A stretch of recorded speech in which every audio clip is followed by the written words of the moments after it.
We're singing all day, you can't tame it. High tide and low tide, you know, nighttime and morning time, yeah.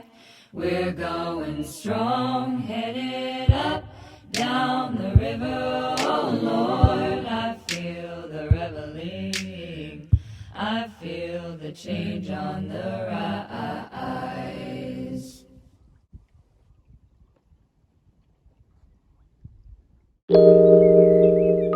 It's the last day of May here in Alaska, and earlier in the month, we moved our float house that was parallel to the fish pens facing the east to perpendicular on the end facing the south.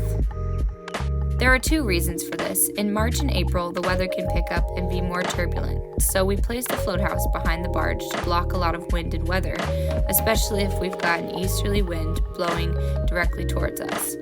When this happens, with gusts to 30, 40, or sometimes even 50 knots, we can experience whitecaps in front of the pens and 3-foot seas tucked in back where we are. If the waves are coming at us rather than parallel to us, the house handles weather really well. This year, Dan had the worst of it when, thankfully, the boys and I were in town for Easter, and he and our buddy Nate were literally holding down the fort. We wait to adjust the float house until May due to weather, but the motivation is also because the sun rises in the northeast now and sets in the northwest. So if our house is facing the south, we can soak in the most sun on our balcony deck and lower deck during the day and into the night. The sun rises tomorrow at 4:08 a.m. and sets tonight at 9:30. So we get plenty of daylight this time of year. Dan's a pro at moving the house, starts off by untying the lines, slides the house back, pivots at the corner, puts it into position on the end, and ties it off. And voila! There you have it.